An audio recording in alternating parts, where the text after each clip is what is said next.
All right, you guys, we are back with segment three. And yes, we did change clothes because why not? Right. So, Yeah. this segment, and we have been talking about, bro, we have been talking about a lot of things. And I'm so glad to have this conversation. Like we have to do another one of these. Yeah. This one is talking about segment three is talking about culture, clash, brotherhood built, right? Um, and the first thing is like navigating family expectations, from back home.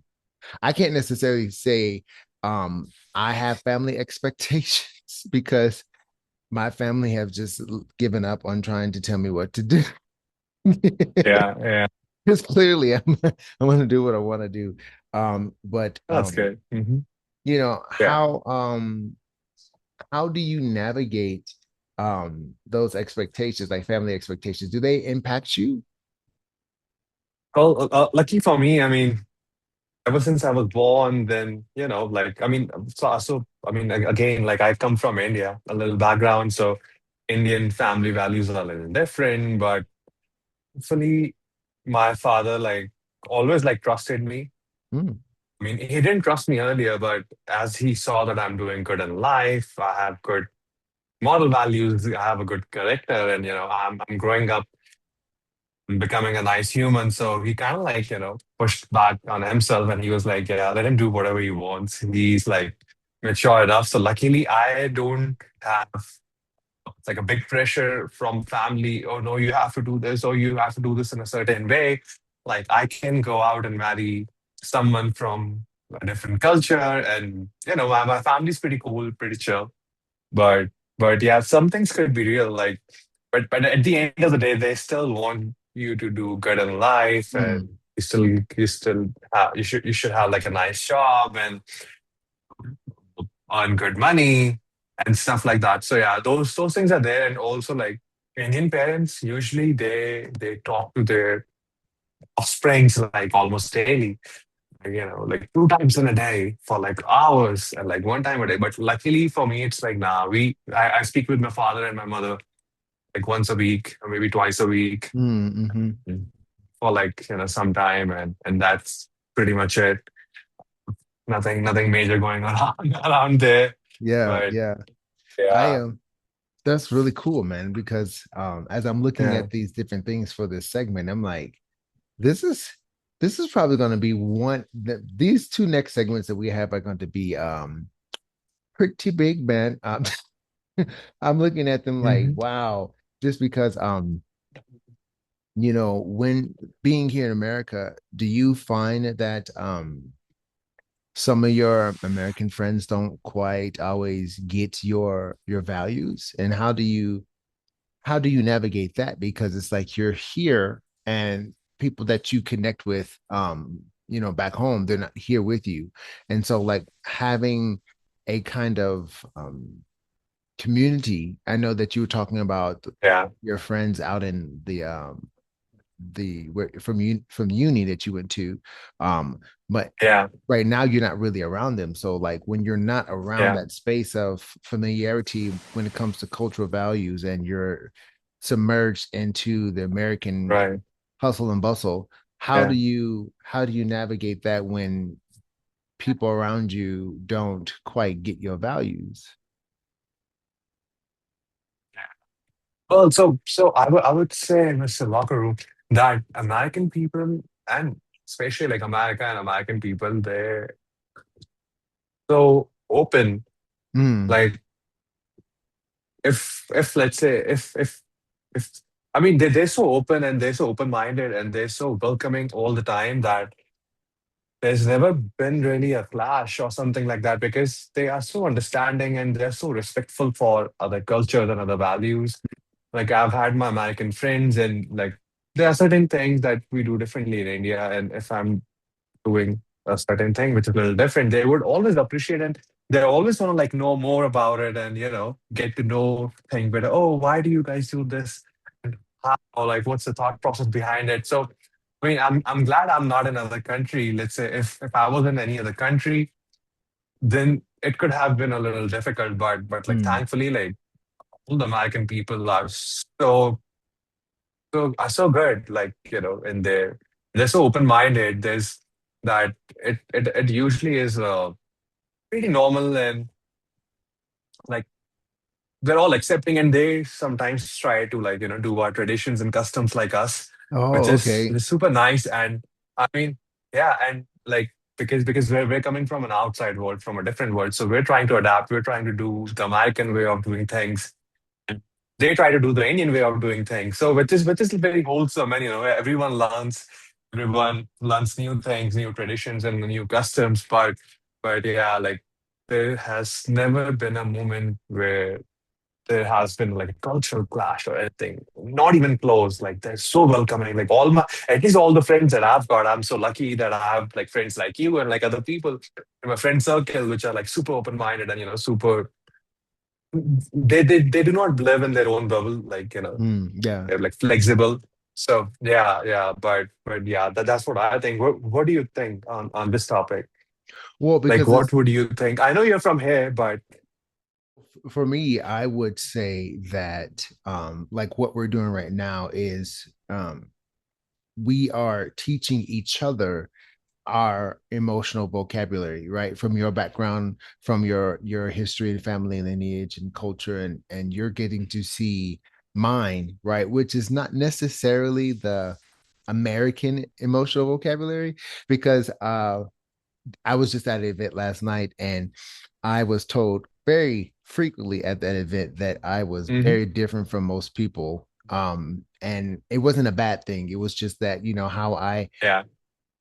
helped people to feel grounded and secure and transparent and comfortable in being their transparent self. Like, if they were a little bit more feral than other people, like had a wild, not like wild, like uncontrollable, just like more expressive type of nature, especially with like the guys that were I was hanging out with. They felt more comfortable being themselves and just talking and sharing, and Yeah. the women were more comfortable being emotionally present and not guarded, like, Hmm. okay, this person gonna take advantage or anything like that. So most American men aren't like that.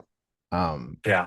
which we can see that that's the whole premise of what the locker room is about, is being rooted and grounded in personal development to where you are able to communicate and Yeah. convey your emotional vocabulary, emotional intelligence. I don't come out and just, hey, just broadcast it, because it's like if you're in the vicinity or proximity, then I try and let my presence do what it does best and just be present. Because when you start talking a Right. certain way and projecting yourself to be on purpose, you create that expectation. And I don't want to create an Yeah. expectation. I just want to show up and be myself and Right. hope that me being myself does not negatively influence other people to not be themselves. Like, I hope me being authentically me, genuinely me, and Hmm. inviting you into that space to experience what I am like in truth will allow you to walk in truth for yourself. So Right. it's different because when we live in a society that a lot of people, they want to be accepted, they want Hmm. to be approved, even if they don't always just come out and say it subconsciously. There's this embedded grain of thought that I have to be accepted, I have to fit in, to some level, to some degree. And Yeah. I am completely against that. Like, because I've lived a life where I have not fitted in. I just had to be comfortable with being myself, knowing that people try to find labels to put you in that makes it more comfortable for them, make you more palpable, Hmm. more digestible. And don't when you don't bow or bend to that, people Hmm. have a choice of either just letting you be, or they move away.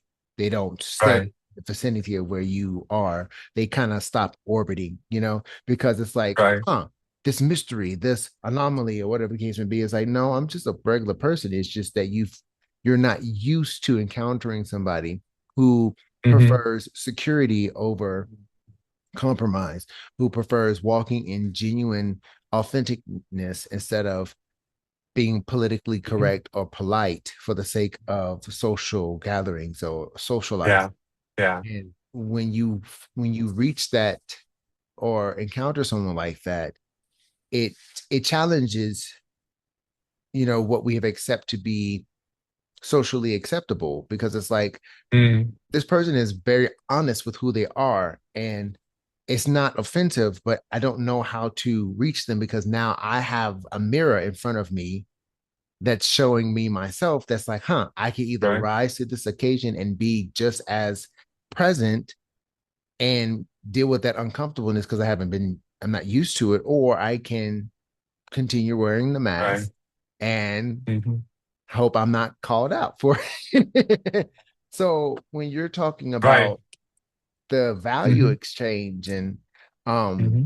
I would say to a more relatable sense with you, I am looked at often like I am a foreigner in America because I don't subscribe to a lot of the common American social constructs, especially Hmm. with being a man. Um, eh, um, Give me an example. Yeah, give me some examples. What do well, you mean? I don't fit the stereotype of a black man. Okay, yeah. Um, Even I said that. Like, yeah. bro, And, you're so different. Yeah. and then like there are subtle nuances that would could probably put me into certain categories. Like I dress nice, I talk very Right. nice, I'm kind, Right. I'm expressive, so, and I am full of energy, and there are certain groups of men that portray that, but I'm not in that category. It's just that, well, you could be, it's like oftentimes people look at me as like, oh, he must be gay. I'm like, no. And it's like, no, it's like, no. And then they see me with women, it's like, how did I miss that? Because you were distracted by you were distracted by a That's a nice filter. outfit. Yeah, and it's Yeah. like there's a filter that comes with appearances, right? So when you Yeah. see Yeah. Yeah. someone, Yeah. the cultural filters that we have Right. subconsciously accepted when, oh, I see this type of person who dresses a certain way, talks a certain way, thinks a Right. certain Right. way. Like I stand very tall, I have great posture. Right. I used to Right. dance, but you know I'm blunt, I'm direct, I'm Right. bold, but I'm not offensive with it. Right. I carry a type of nurturing value and aura Right. that people will say that makes them feel welcome, but Right. they're not used to that type of masculinity, where it's Yeah. like, Where the I masculinity is like polished yeah, instead that's of what they being say. It's rough like, and abrupt. Yeah. yeah, that's what they say. It's like, you're so polished. It's like, well, I didn't go out and buffer myself. I just, I've been through the fire. I'm still going through the fire. Yeah. It's just that I've sat long enough with who I am and the things that I have lived through to get to Right. the root of a lot of things, that I'm still doing that. I call it, I'm unfolding in this journey that I'm on. And as that unfolding happens, it creates a basis for new foundation that I can build on, that allows me to Hmm. continue the journey. I stop saying I'm processing things, because processes start and stop, they get Mm. stagnated. Sometimes when you're in a process, you need somebody to sign off so you can move on. And I'm like, I stopped Right. waiting for permission to become Right. and to be. And I Right. carry that into the environments that I go into, because I Hmm. want other men to stop waiting for permission from society, from others, to finally show up, not as someone. Yeah. Be you. Don't apologize for being you. If some parts of you are a little rough around the edges, take the time to dive into why that is, because you don't have to refine Yeah. yourself to a certain way if that's not the type of refinement that you want, right? Learn Yeah. how to listen to yourself and to listen to what's really going on, and get to the truth, not a truth. Get to the truth, and that's where Yeah. you'll find the root. So that's one of the things that I do. I feel you, and I feel like you said an important thing that because you dress nice, people would assume, or like dudes would assume that you're gay or something like that because you talk nicely. But I feel like as a man or as a dude, it is like somehow thought upon that, hey, if you're a dude, you don't need to like wash your face, you don't need to like take care of your hair, you don't take need to take care of your skin. I mean that's just not true. Because we live in a civilized world. We're not in the woods anymore. We live with different humans. So we have to take care of ourselves. We have to take care of our hair, our body, and like take care of it. And if someone's doing that, I mean, in America it could be, but especially in India, bro, like if someone's taking care of themselves, taking care of the skin, using the good products so that their skin looks healthier, it doesn't break out and stuff like that. So, are you gay? Are you gay? Why does anyone have to be gay to be take care of themselves? Like Yeah, they yeah. assume that, if someone's masculine, he should be like rough and like well, which is true, but the times have changed, and Hmm. we live in a modern world, in a modern economy, and like everything modern, so we have to adapt. It's not like it's not 200s anymore. Yeah, yeah, It's yeah. yeah, or like 800s anymore. It's this is 21st century, and you have to look good. You have to take care of yourself. You have Hmm. to be pleasant, and you have to and also what I feel like, if someone doesn't feel like taking care of themselves, it's totally okay. It's up to you. You don't want to Hmm. take care of yourself. Don't take care of yourself. But if someone's doing that, you don't get to like judge anyone. Oh no, he's too pretty. Or oh no, he doesn't look like It's too, like people assume all kind of things. Yeah, that yeah. because that's not true. No. Yeah, and I mean, I could be as rough as I wanted to, but that doesn't mean I'm gonna like let it show it up on my Yeah. face and like wear like rough clothes and like not look decent, right? Hmm. Like it's just about like, yeah, how I want to present myself, but Yeah. and also like being rough and being rough and like growing a mustache or like anything like that, that doesn't make you a masculine dude. Of course, it shows that you're masculine, but that's not like complete. A lot of people think, oh my God, if I do this, I'm gonna look like a girl. Only girls take care of themselves. But you know what I think? Of course, I'm a guy. I like girls, and I want girls. That's why I'm taking care of myself so that I look good.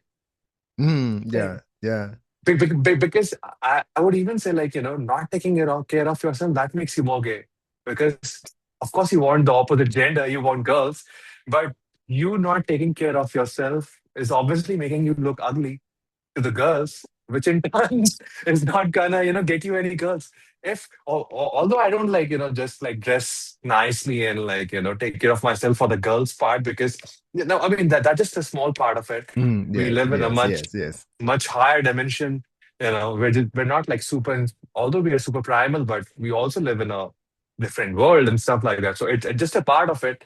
But that's a good point. But yeah, especially in India, like dudes, they would not even trim their beard. Like if someone has if someone likes to have beard, it looks good, definitely. But like at least trim it at least once a week. Said Don't at let it least. grow out like Yeah. roughly and abruptly, and so like, the hair coming out of the chest, and it just like, yeah, it just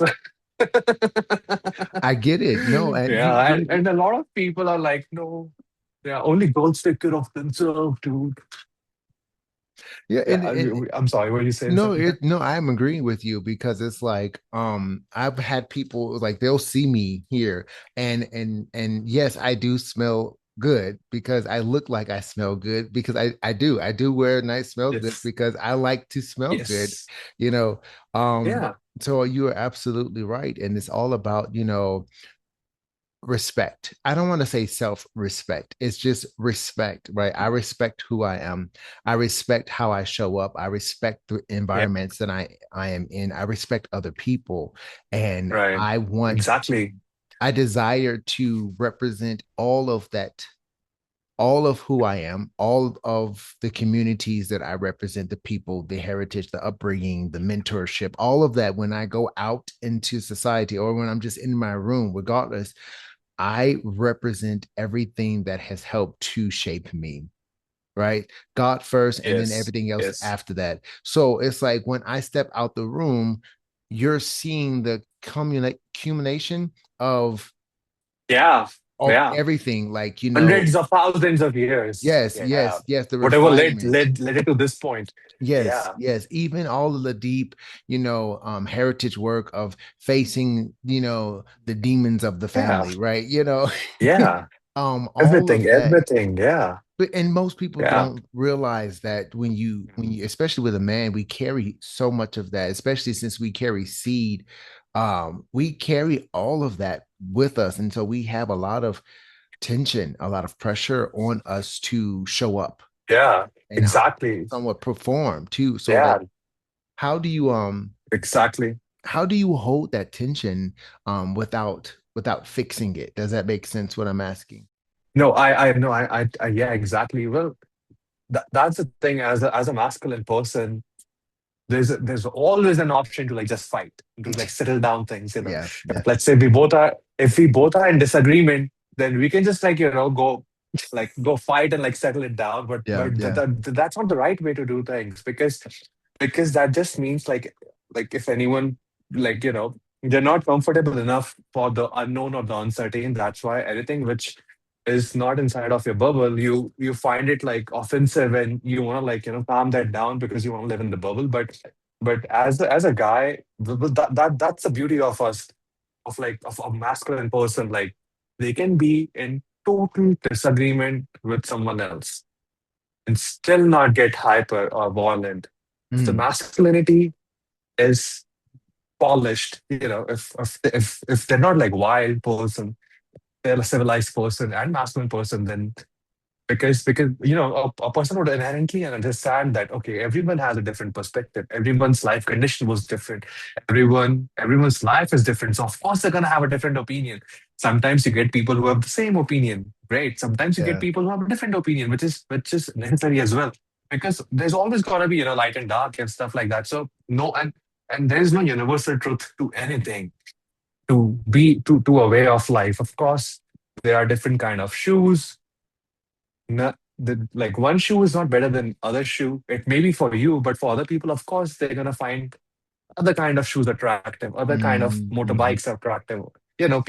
Some people like Lambo, some people like Ferrari, so some people like Rolls. So it's not that, oh, if I love Ferrari, then no, every other car is like bad car. If I like a Lambo, then Rolls is bad. No, like everything can be true. So there's no universal point of truth. So there are times, as you said, like there could be like differences and stuff, and there's like tension building up, because I think when someone disagrees with us, if the ego is wild, if it's not polished enough, then what can happen is, we anytime anyone disagrees with us, it's almost like, because who we are what we believe in.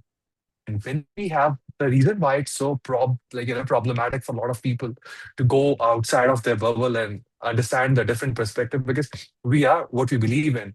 So if I believe in A and the other person is saying no, A is not correct, B is right. So what they are trying to say is that I am wrong.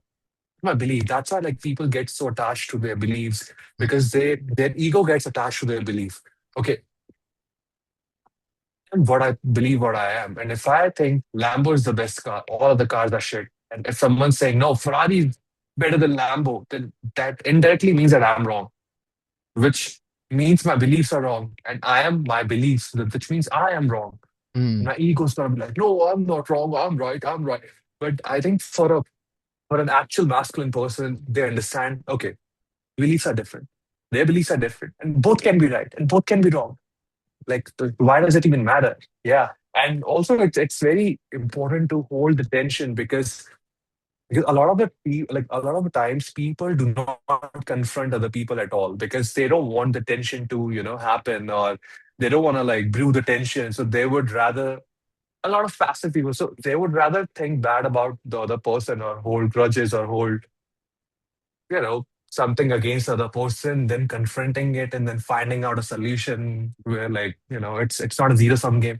It's like win-win for all, but that takes courage, it because anytime does. you're in disagreement with other person, especially like, especially when you're in a disagreement with a guy, there's always a tension of like things going bad, like, getting into a fight because if there's a disagreement, and then this person raises raising voice, and then in the end, what happens? It's a fight. So a lot of people who they would just like if they're not like masculine enough, if they have like low testosterone, they would rather hold a grudge against someone and not talk to them in future than like confronting it, and then not like confronting it in like confronting way, but in a vocabulary, like a vocal way, and like finding out resolution and stuff like that. What do you think? No, Do you think I that's the case, or what do you think about? yeah, sometimes people would I've Mhm. experienced that when there's a disagreement, there's Mhm. the nervous smile, which is like, "Oh, really?" And what that smile just says is like, Mm. "Okay, I'm not going to continue this conversation. I'm going to find a way to switch it." But then that person um Yeah, they hold that. So when they yeah, see you, now they have this perception of you based off of that.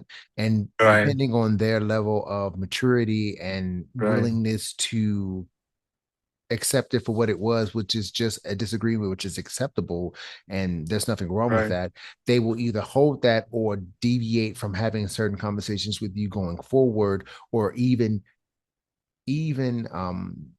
not having any type of interactions with you outside of certain settings because of that. And that's Mm, perfectly fine.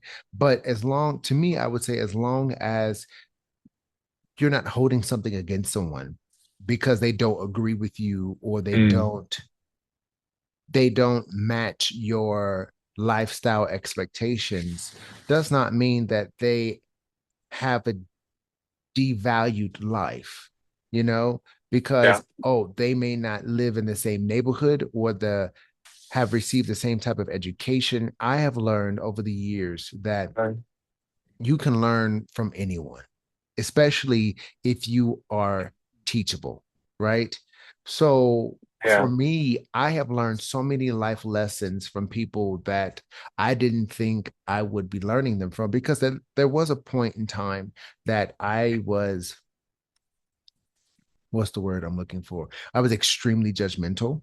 I was extremely judgmental because I grasp concepts quickly, and I Hmm. would always be like, why is this so difficult for you to understand? Why did this take you so long for you to get? He's like, because we're, especially like peers of mine when I was in college, Hmm. we're in the same, we're in the same grade, we're doing the same things. We're, why is this so difficult for you to grasp? Especially if it was something that was like dealing with life things, like Mm, social things, yeah. and people things. I'm like, how is this so difficult for you to grasp this concept? Mm, But then when I was dealing with more technical stuff in the STEM area and I was struggling, then I was very humbled because there were people who were flying past and making mm, excellent moves and progress, and I was stuck because mm, I understood the concept, but I could not find the way to appropriate it and apply it. right. And I was not I was not willing to do some of the things that I was seeing happening, right? I wasn't willing to just go to the answer book to just write down the answer. Yeah. I wasn't willing Hmm. to just, cheat on the test or work together on homework when we were supposed to work separately, because I felt like I was cheating myself out of learning and being able to Mm, fully grasp the concept. Now, those people who may have did that, it's like, hey, I'm not coming at you with that. But for me, mhm. I've always I've always lived with this type of integrity. I Right. don't know where I learned it from. I Mhm. did not see it growing up. I love my Right. parents.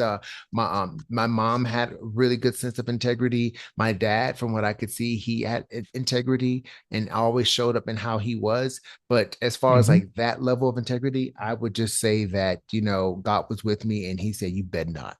So, um, but outside of that, it's Hmm. I had to learn to stop being judgmental. I don't want to say learn to Yeah. stop being so judgmental. I had to learn to stop being judgmental, because when when I was facing my own areas of opportunities, I was looking for more grace and understanding, but yet I wasn't willing to give it.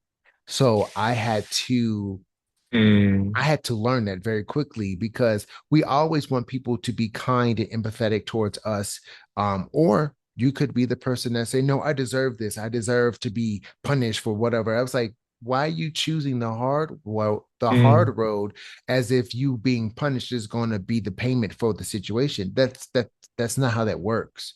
Um, you going through right. the struggle is not payment for an easier life. That's just the consequence of your decision. Yeah. That's not the appropriate exchange of, well, because I did this and I suffered for it, then I paid my debt. That's not how life works. That's just not how Right. it works. So